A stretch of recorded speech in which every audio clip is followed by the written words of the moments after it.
과정 볼 건데요. 우리 지난 시간까지 세포 분열에 대해서 얘기를 했어. 그 세포 분열 과정에서 의의가 두 가지가 있는데, 하나는 내 몸을 구성해, 내가 성장을 해, 나의 뭐 상처를 치료해 하는 목적으로 하는 분열이 뭐야?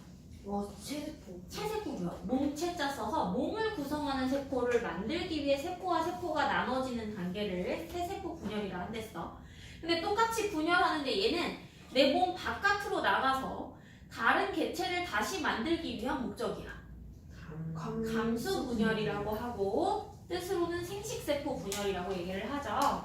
자, 얘네들의 가장 큰 차이점은 염색체 수에 있는데요. 체세포 분열은 몸의 구성 요소이기 때문에 어디서나 염색체가 다 동일해야 돼. 근데 감수 분열은 내가 원래 가지고 있던 염색체의 반만을 가지고 가게 되어 있어. 왜 그런가 봤더니 모든 생명체들은 지금 부, 모의 결합으로 자손을 생성하는 과정으로 대대손, 손, 종족 번식, 종족을 유지해 가고 있는 체계를 가지고 있어요. 그렇죠? 그럼 이 과정에서 부와 모의 모든 영향을 다 받아서 커야 되는 거잖아요. 그러면 부가 가지고 있던 염색체도 모가 가지고 있던 염색체도 포기할 수가 없다는 얘기죠. 그럼 내가 대대손손 계속 나의 염색체를 심으면서 자손을 키우면, 예를 들어서 첫 번째 부모가 염색체를 하나씩 갖고 있었어. 그럼 그 두 번째로 태어난 애는 염색체를 2개 가져야 돼. 얘가 또 결합을 해. 얘가 가지고 있는 염색체가 2개래. 그러면 다음에 태어나는 애는 염색체 4개 가져야 돼. 그러면 얘는 세대가 지날수록 염색체 수가 너무너무 많아지겠죠.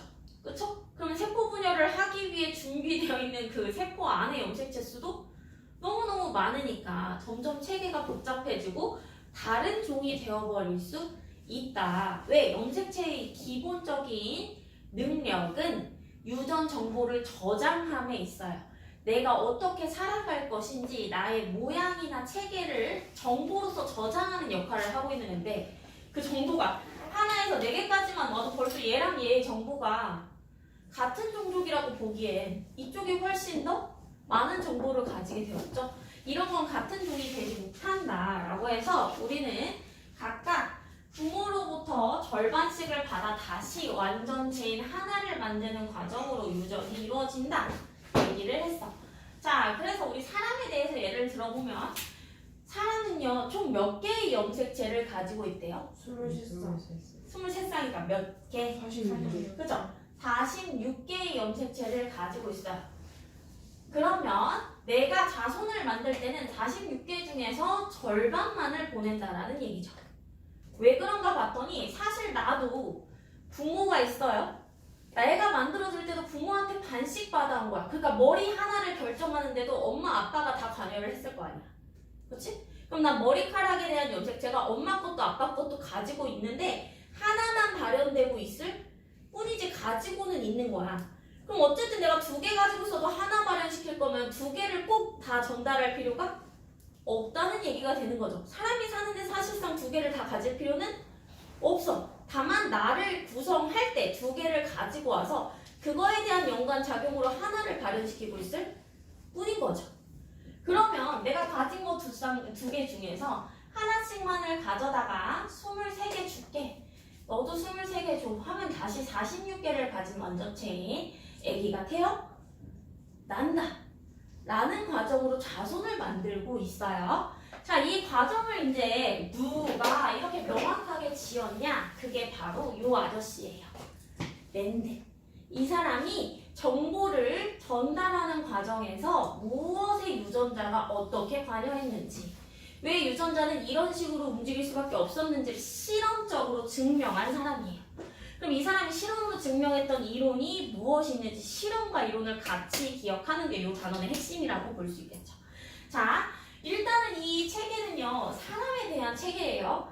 하지만 실험을 하려면 사람을 잡아다 놓고, 내가 사람을 가둬놓고 대대 손손 자손이 뭐가 태어나는지 조사를 해야 돼. 계속 기다려. 아기를 낳아. 또 기다려. 결혼을 해. 또 기다려. 아기를 낳아.를 내가 과연 몇 세대까지 볼 수 있을까? 내가 아무리 장수하는 100세 시대를 살고 있어도 그 자손까지 보기는 굉장히 어렵죠. 근데 여러분들 아시다시피 실험의 결과를 이론화하려면 100의 비율 중에 90% 이상의 결과가 일치해야 이론화할 수 있어요. 그럼 내가 한 집안만 조사해도 벌써 100살인데 다른 집안 조사하는 사이에 나 죽으면 어떡해? 그래서 사람으로는 조사를 하지 못하고 이 결과를 얻기 위해 같은 체계를 가진 애가 뭐가 있을까 했을 때 강낭콩이라는 개체를 이용하기로 마음먹어요. 아, 강낭콩이란다. 완두콩. 어쨌든 콩. 자, 완두콩이라는 개체를 이용하겠다고 마음을 먹어요. 자, 이 완두콩을 왜 선택했을까 생각해보면 그 당시에 이 사람이 부모님이 농장을 하셨대.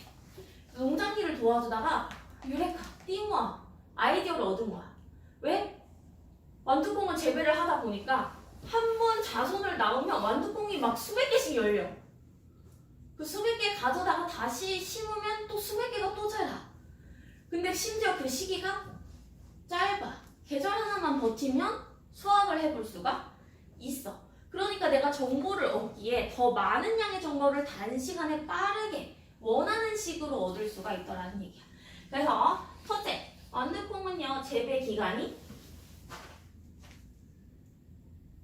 짧아요. 두 번째, 수확량이 많아요. 세 번째, 내가 선택을 할 수가 있는데 무슨 선택을 할 수 있냐면 예를 들어서 어떤 형태가 있어. 완두콩을 내가 집어왔는데 얘는 색깔이 노란색이야. 근데 어떤 완두콩을 집었는데 얘는 색깔이 초록색이야. 같은 완두콩인데 색깔이 달라. 그치? 우리도 같은 사람인데 모양이 다르잖아요. 생김새가 다르잖아요. 이렇게 생김새가 다른 애들은 과연 교배를 하면 뭐가 나올까? 궁금한 거야. 그러면 내가 그냥 얘네 둘이 꽃 폈을 때 교배해보면 되는 거잖아. 그쵸? 얘 심고 얘 심어서 얘 꽃 나왔을 때 서로 교배해보면 다시 얘네들을 합친 자손을 얻을 수가 있어요. 근데 내가 지금 얘 좀 신기하게 생겼네. 얘도 신기하게 생겼어. 하고 얘네들한테 교배하라고 하면 할 수 있어 없어? 불가능하죠. 그러니까 사람으로는 이게 일률적으로 맞지가 않더라는 거야. 그러니까 내가 맘대로 실험을 해볼 수가 없어. 그래서 세 번째, 교배 방법을 내가 정할 수가 재배 방식을 내가 정할 수가 있다. 그래서 이러한 특징 때문에 완두콩을 이용해서 이제 실험을 시작해요. 자, 방금 말했던 이렇게 색깔의 차이 혹은 완두콩을 뭘 집었는데 동글동글 너무 예쁘게 생겼어. 어떤 완두콩을 집었는데 쭈글쭈글한 방탱이야. 둘 다 맛은 완두콩 맛이 나. 그럼 얘네들은 모양이 다르니까 왜 이런 일이 벌어졌을까? 이런 것들을 확인하고 싶어서 이제 실험을 시작해요. 근데 실험을 할 때 계속 사람들한테 내가 쭈그렁 방탱이랑 매끈한 애를 교배를 했는데 이렇게 말하면 유식해 보이지 않잖아. 그래서 용어를 지정하는 것부터 시작을 할 거야. 자, 유전 용어 첫 페이지 나와 있을 거예요. 유전 용어 알아보기 보이시나요? 일단 이 용어에 익숙해져야 오늘 실험에 대해서 여러분들 이해하실 수 있어요. 첫 번째 유전. 부모의 형질이 자녀에게 전달되는 현상 자체를 유전이라고 할 거고요. 이 유전 체계를 알아보기 위해 실험을 해볼 건데 일단 형질이라는 단어가 있어요. 형질 동그라미. 형질을 형태와 성질 뭐 이런 걸로 보시면 돼요. 그러니까 아까 전에 색깔도 형질. 예를 들어서 뭐 완두를 키웠는데 완두 줄기가 자라잖아. 어떤 애는 키가 이만큼 자라. 잭과 콩나물처럼. 콩나물? 잭과 콩나무. 이만큼 자라. 근데 어떤 애는 이만큼만 자라. 그럼 키 큰 완두와 키 작은 완두가 있겠지? 그럼 이런 것도 키에 대해서 다른 느낌이 나니까 이것 또한 형질로 보자. 그래서 형태가 다른 성질 이런 거를 형질이라고 표현할 거예요. 자, 그 다음에 그럼 이 형질에는 대립 형질이라고 있는데 방금 전에 말했던 키 큰, 키 작은, 노란, 초록, 매끈, 주름. 자, 이것들 다 형질의 예시예요. 이해되셨어요? 다 형태를 나타내는 성질들이잖아요. 그렇죠? 다 형질의 예시인데 이 중에서도 키는 키끼리 서로가 대립되는 형질이라고 부를 거야. 무슨 소리야? 얘네 두 개의 유전자를 가졌어도 키가 작으면서 큰 생물이 있어? 쟤는 키가 작으면서 커. 그럼 적당한 거 아니에요? 응? 그럼 적당한 거. 적당한 거야. 그건 중간이 되는 거죠. 키가 큰 것도 작은 것도 아닌 중간이 되는 거니까 새로운 형질이 되는 거지. 키 큰 게 발현됐다, 키 작은 게 발현됐다 선택할 수가 없어지는 거예요. 그렇죠? 그래서 이 두 개는 서로가 동시에 발현될 수 없는 형질이라고 해서 대립 형질이라고 불러요. 그러면 이것도 대립 형질이겠지. 색깔에 대해서. 얘는 모양에 대해서 대립 형질이겠지. 그럼 얘네들이 대립이 될 수 있을까 없을까? 없겠다. 요런 게 대립 형질이에요. 이해되셨어요? 자, 그 다음에 유전자형과 표현형이 있는데요. 유전자형은 이제 얘네들을 제가 이 유전이 어떻게 이루어지는지 가계도에 표시할 때 얘가 가지고 있던 유전자는 키 큰 거, 키 작은 거야 라고 얘기 안 하고 알파벳으로 약식화해서 표현할 거예요. 그걸 유전자형이라고 불러요. 예를 들어서 키 큰 거는 대문자 A라고 쓰고 키 작은 거 소문자 A라고 쓸게. 그러면 내가 키가 큰 엄마와 키가 작은 아빠가 결혼을 했어 라고 얘기를 할 거야. 그러면 엄마, 아빠. 그럼 여기에다가 유전자형으로 쓸 때는 키 큰 엄마니까 대문자를 가진 엄마와 소문자를 가진 아빠 이렇게 써야 유전자형이에요. 근데 보시면 제가 하나만 안 쓰고 두 개 썼죠. 왜 그러냐면 여기로 다시 와보면 하나의 개체를 만들 때는 무조건 부모가 하나를 만든댔죠. 그렇죠? 그러니까 염색체가 두 쪽에서 와서 하나로 합쳐지기 때문에 염색체는 무조건 한 쌍으로 쓰셔야 돼요. 개체를 이루려면. 생식세포만 한 개를 쓸 수가 있어. 그럼 여기 지금 엄마를 쓰는 중이니까 엄마는 지금 생식세포가 아니라 하나의 개체잖아. 그래서 알파벳 두 개 쓴 거야. 아빠도 하나의 개체니까 알파벳 두 개 쓴 거야. 이렇게 알파벳 두 개로 나열되어 있으면 개체 형태고 이걸 우리는 유전자형이라고 부를 거다. 그러면 대문자를 가진 엄마를 다시 사람들한테 소개할 때는 우리 엄마 대문자 A야 하면 못 알아들을 수 있죠. 그걸 다시 한글화해서 표현한 게 표현형이에요. 이해되셨죠? 표현형과 유전자형은 서로 다른 거야. 유전자형은 알파벳으로, 표현형은 한글화해서 표현하는 거다. 자, 그 다음에 자가수분과 타가수분이 있어요. 아까 말했다시피 무언가 재배를 할 때 누구랑 교배할지 선택할 수가 있는데 심지어 얘는 자가수분이라고 나랑 나를 교배할 수 있어. 내 유전자가 너무 탁월해. 누구랑 섞고 싶지 않아. 그러면 내 유전자와 내 유전자를 다시 교배하는 거야. 사람은 가능해? 불가능해. 그쵸? 선생님이 정자와 남자를 동시에 만들 수 없잖아. 그치? 아무리 내가 좋아도 나는 누군가랑 교배를 할 수밖에 없듯이. 근데 완두콩은 가능하더라는 거야. 그래서 재배 방식 방금 말했던 자가수분과 타가수분이 있는데요. 이 자가수분이 나와 나를 결합시키는 거. 타가수분은 나와 다른 대상을 교배시키는 걸 타가수분이라고 할 거야.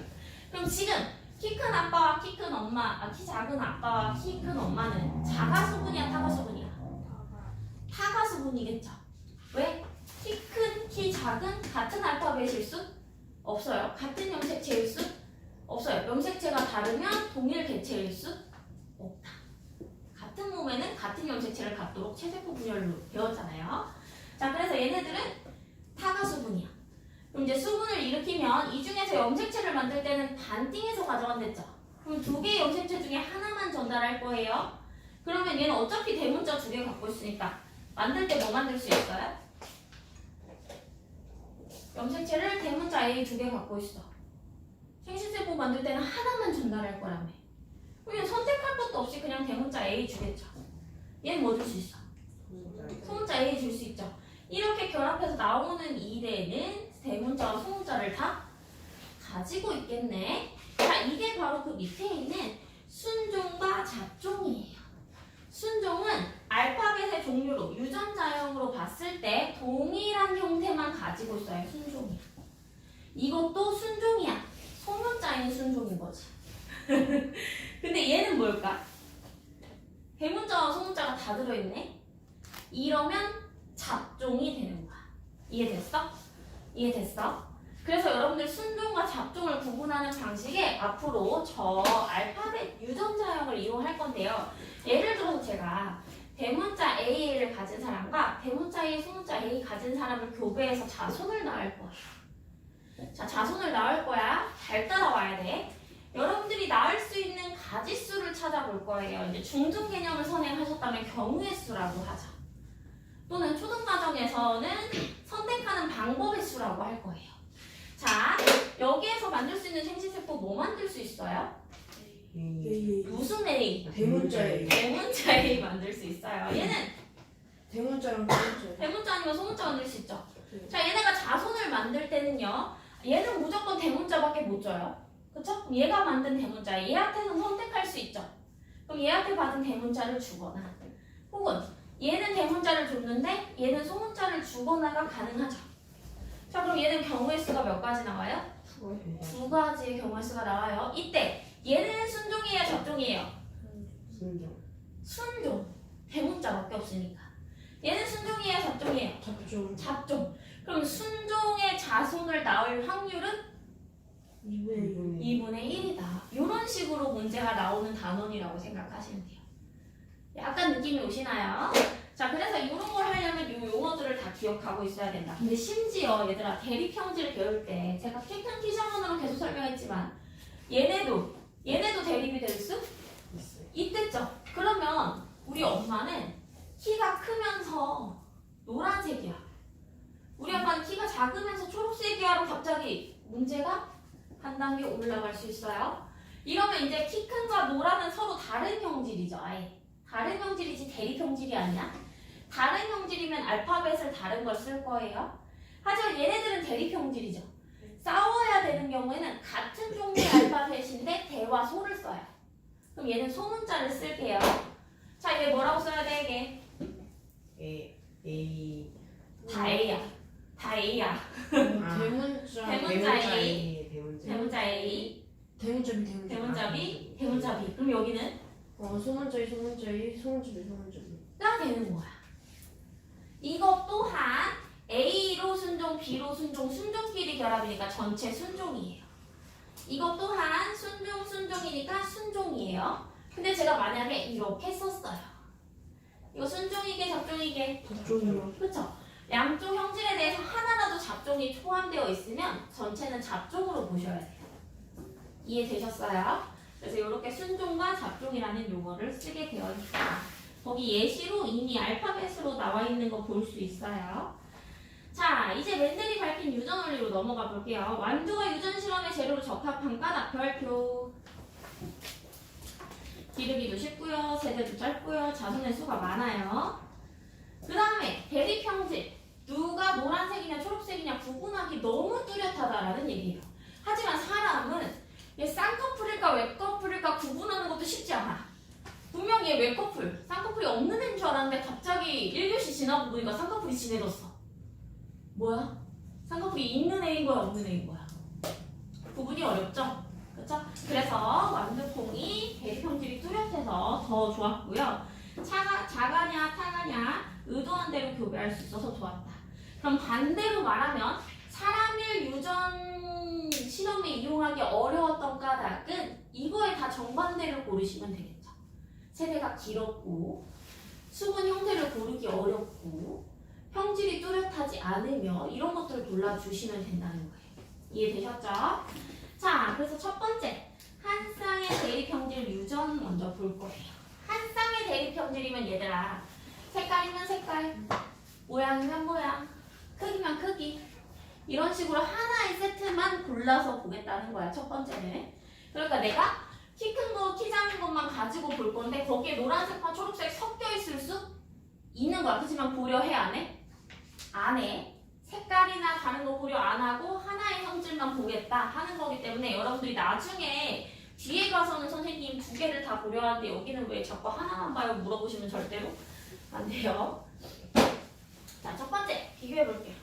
비교하기 쉬우라고 노란색 완두와 초록색 완두 색깔 형질을 이용해 볼게요. 자, 얘네들이 교배를 할 거예요. 근데 이 교배 실험 가져다가 실험을 해요. 왜 그런지 이제 밑에 가서 설명해 드릴게요. 자, 순종으로 할 건데 노란색을 가지고 있는 애를 제가 대문자, 초록색을 소문자라고 해볼게요. 그럼 얘 유전자형 어떻게 써요? 다 알죠? 대대죠. 얘는 소소로 하겠죠. 자, 그러면 자손 1대가 태어났어요. 그럼 어떻게 태어날까요? 대소 대소. 말고 있어 없어? 없어요. 없죠. 왜? 얘가 만들 수 있는 거 대밖에 없어요. 얘가 만들 수 있는 거 소밖에 없어요. 만나면 대소밖에 안 돼. 근데 여기서 문제. 그러면 대는 노란색을 뜻한댔고 소는 초록색을 뜻한댔어. 아까 대립형질은 하나만 발현되도록 되어 있을 거라고 했잖아. 근데 얘 대소를 다 가지고 있어. 두 개가 다 싸우고 있네. 누가 발현돼야 될까? 했을 때 얘는 지금 노란색이 발현됐대요. 누가 이긴 거야? 노란색. 대문자가 이긴 거죠. 이렇게 칠 때 두 가지를 모두 가지고 있음에도 하나만 발현되는 걸 바로 우열의 원리라고 불러요. 뭐라고 부른다? 이게 바로 실험의 첫 번째 원리예요. 순종끼리 결합해서 1대가 잡종을 얻었는데 분명 잡종이지만 나타난 게 반반으로 나타난 게 아니라 하나만 발현됐어요.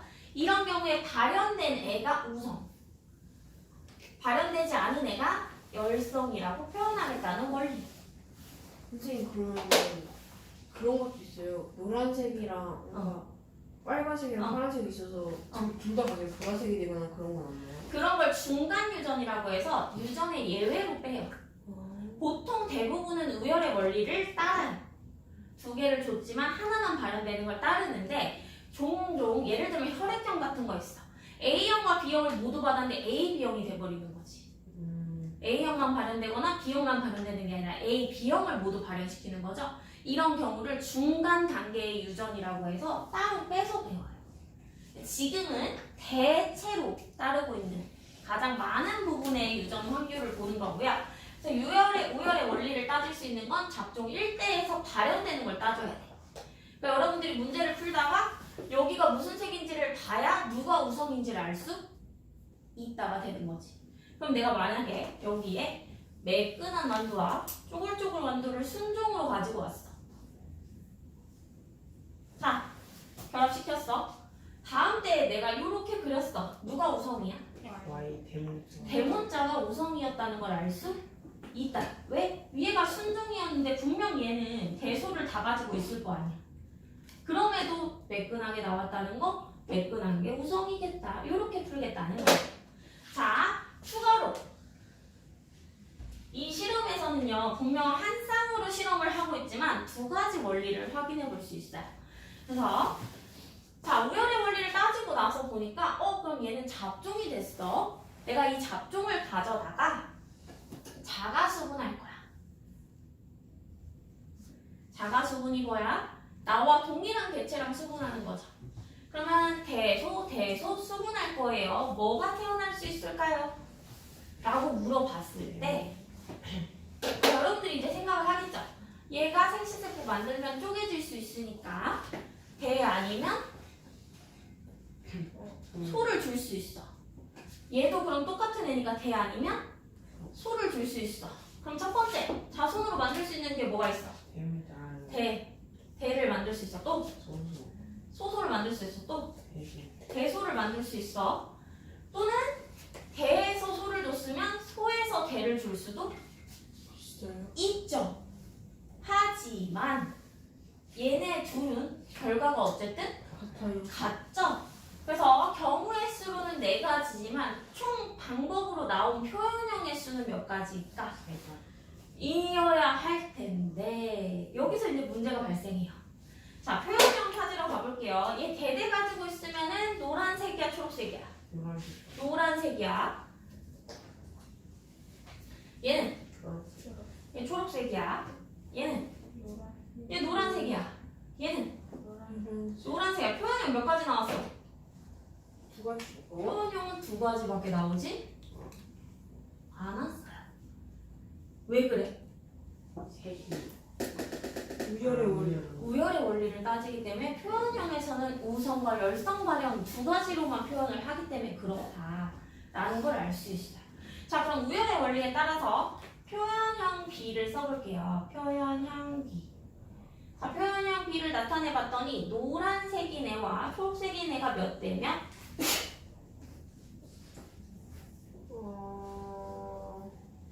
3대1. 3대1.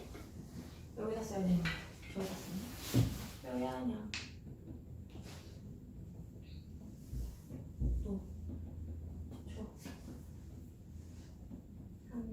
노란색인 애와 초록색인 애가 3대1이에요. 유전자형은요?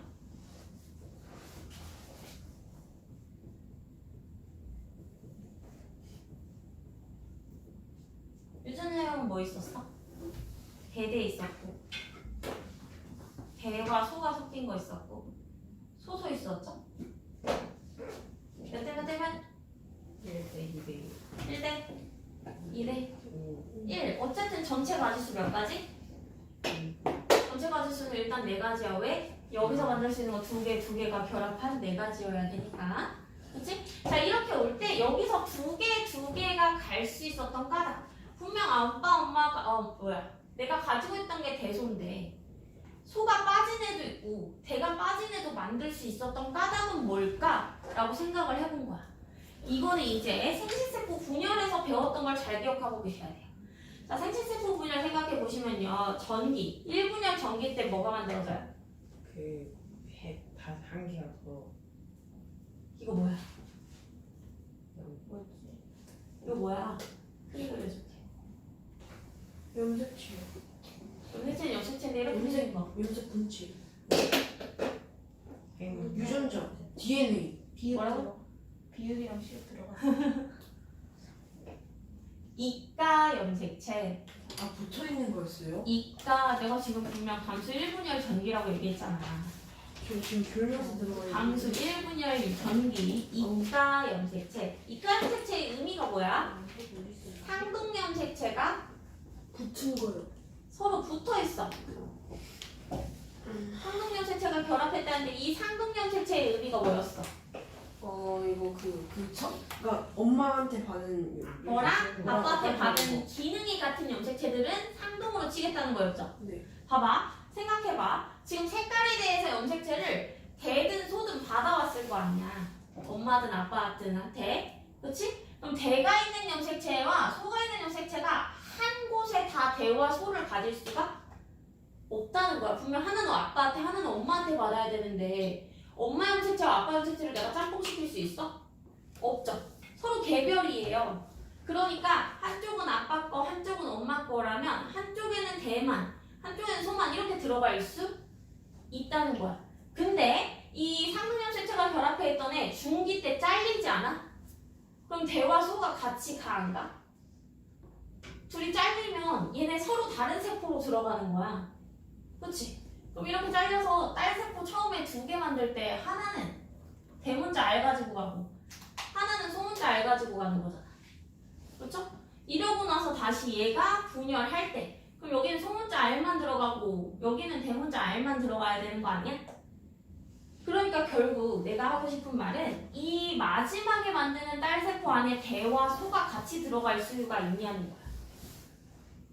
염색체 2개가 여기 안에 들어가 있는 경우가 만들어질 수 있냐는 거야. 생식세포 만들 때. 만들 수 있어, 없어? 없지 않아요? 처음에 가지고 있던 거 그대로 여기다 집어 넣을 수 있어, 없어? 없어요. 없지. 무조건 분열하는 동안 염색체를 계속 찢어서 넣고 있는데 오징어를 내가 계속 찢어서 넣고 있는데 맨 마지막에 오징어 한 마리가 다시 들어갔으면 소름 끼치는 거 아니야? 내가 계속 잘라서 넣자. 머리와 몸통을 잘라서 넣는데 여기에 머리와 몸통이 다시 들어가 있어. 가능해? 불가능하잖아. 그치? 그게 바로 얘가 말하고 싶은 바예요.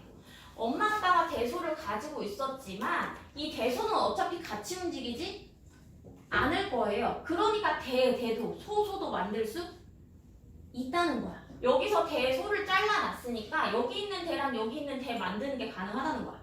얘네가 만약에 같이 다녔어 봐. 그럼 여기 대소 무조건 있는 상황에서 여기 하나 결정해야 되죠. 그럼 여기에 소 이런 식으로 썼어야 돼. 말이 돼? 이렇게 이루어지지 않았으니까 3대1의 결과를 만들 수 있다는 거야. 대소가 무조건 붙어 다니면 대를 가지고 있는 순간 얘네는 다 노란색으로 나올 수밖에 없는 거야, 얘들아. 여기에 대소가 붙어 있다고 생각해봐. 그럼 여기에 있는 대소를 내가 아무리 잘라줘도 여기는 아이고, 소대구나. 소,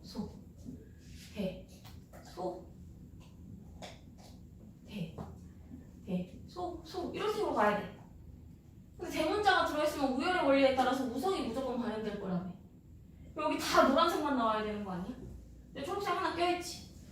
이 결과, 초록색이 하나 껴있다는 이 결과가 바로 분리의 법칙을 따랐다는 예시가 된다. 라고 해서 이 형질을 구분하는 두 번째 원리, 분리의 법칙을 따르고 있다. 그래서 한 쌍의 유전자를 분명 두 개로 가지고 있더라도 얘네 둘이 서로 분리돼서 생식세포 안에 들어갈 거니까 걱정하지 마 라는 소리예요. 이해되셨죠? 내가 잡종이라고 해서 내 자손이 무조건 잡종인 게 아니라는 얘기예요. 내가 잡종이더라도 난 쪼개서 줄 거니까 내 자손은 잡종일지 순종일지 모른다라는 얘기죠. 이거 보면 밑줄 그어볼게요. 자, 유전의 원리 첫 번째 우열의 원리 별표 치고 첫째 줄에 대립 형질이 다른 두 순종의 개체를 교배. 다다음 줄에 잡종 1대에서 나타나는 형질이 우성. 이 우열의 원리는 반드시 처음에는 순종끼리 교배를 해야 되고요. 이때 서로 다른 형질이어야만 해요. 그래야 잡종 1대를 얻을 수 있다 라는 소리고요. 이때 잡종 1대에서 나온 애가 바로 우성이다. 분리의 법칙. 감수 분열이 일어날 때 쌍을 이루고 있던 대립 유전자가 분리된다고 되어 있죠? 잠깐만. 쌍을 이루고 있던 대립 유전자 밑줄 긋고 이 쌍을 이루고 있던 대립 유전자가 바로 이 이름 뭐였어 아까? 일부러 안 적었어. 이가 염색체 적어주세요. 쌍을 이루고 있던 대립 유전자 이가 염색체라고 적어주세요. 이가 염색체가 분리되기 때문에 분리의 법칙에 따라 염색체는 서로 다른 곳으로 들어갈 수 있다라는 원리예요. 따라서 분리기를 보시면요, 맨 아래쪽에 표현형이 B, 둥근 완두 대 주름진 완두 3대1 적혀있죠? 거기 다시 밑줄 그어놓고 저 3대1, 1이라는 수치가 존재할 수 있었던 까닭? 분리가 없었으면 불가능했다.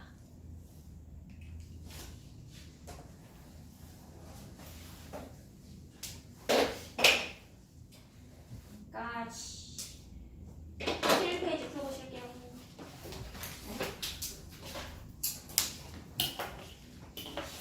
생각보다 바로 옆에 있는 거고요. 네.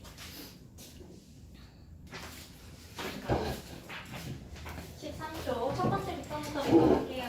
첫 번째 밑단. 이거 아닌가? 세포의 크기가 커지면서 복제되는 시기. 간기. 간기 이후에 전기 시작, 그 다음 중기, 후기, 말기로 이어지면서 끝이 나죠. 세포질이 분열할 때는요, 안쪽에서 바깥쪽으로 자라는 경우에는 식물세포, 바깥쪽에서 안쪽으로 함입되는 경우에는 동물. 자, 5번 기억은 방추사가 뻗어 나간댔죠. 전기에 형성돼서 중기에 꽂히는 경우에요. 니은은 염색체라고. 가는 중기, 나는 다는 전기, 라가 말기, 마는 후기. 따라서 나다 가마라. 그래서 나다 가마라. 유전물질이 복제되고 있다 언제예요? 나 간기죠. 막대 모양 염색체는 다 전기부터 볼 수 있고요. 이때 모양과 수를 가장 관찰하기 좋다. 가운데 배열되어 있어서 중기죠. 9번에 가가 식물세포, 나가 동물세포고요. 10번은 O, X, X, O. 아, 좀.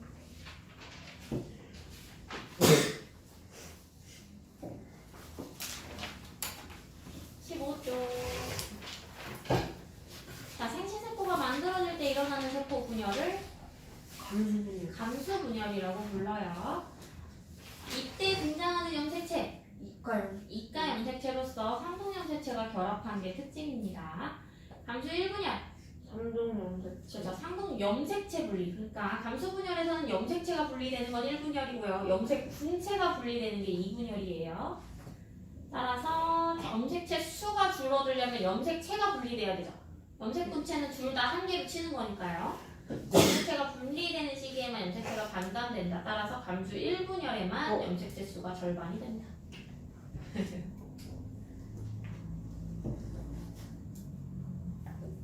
11번. A는 이과 염색체. 이가 염색체. 순서대로 나열해 볼게요. 라다 나가마. 라다, 나가.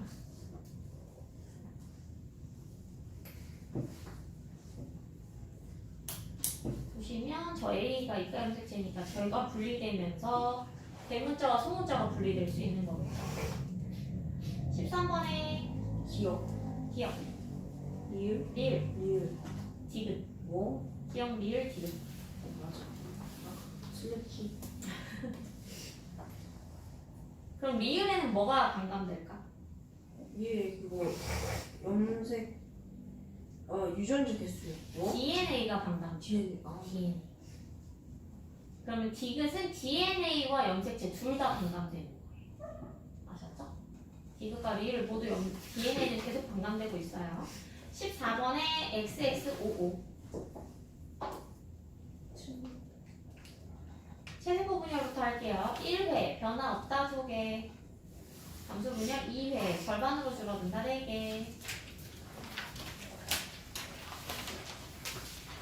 쭉 넘어와서 오늘 풀라고 했던 거 해야 되나? 25페이지인가? 네? 25페이지 설정하지 않았나? 25. 됐어요. 좀 했어요. 됐죠? 쭉 넘어와서 31페이지. 자, 무슨 형질이에요? 대립 형질로서 소문자, 대문자 뭐 이런 거 쓰는 것들은 유전자형. 겉으로 드러난 형질을 말로 표현한 거 표현형. 표현형. 이때 표현형은 우열의 원리를 따르고 있고요. 나타나는 형질이 우성. 우성. 나타나지 않으면 열성. 그럼 얘들아, 우성과 열성에서 나타났다고 하면 그 유전자가 더 좋은 유전자인 거야? 아니요. 그건 아니야. 그냥 유전자끼리 나타나고 나타나지 않고 빈도 차이가 있을 뿐이에요.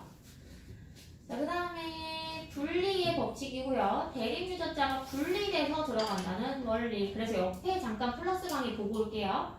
대립 유전자는 저렇게 상동 염색체, 기능이 같은 두 개의 염색체에 각자 자리 잡고 있고요. 그 위치가 위면 위, 아래면 아래.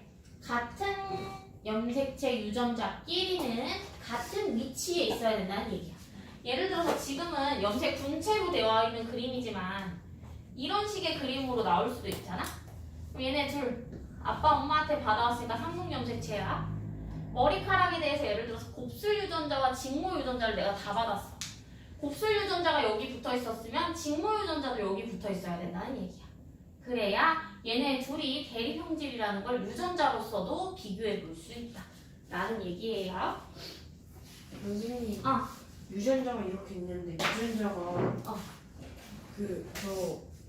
저 유전자 하나가 저 거꾸로 뒤집힌 걸 알 수 있네. 근데 어차피 얘들아 여기 염색 분체랑 이 염색 분체랑 같은 정보야. 그러니까 여기라고 표현하겠지만 여기를 두 개 다 있어. 같은 곳에 있어.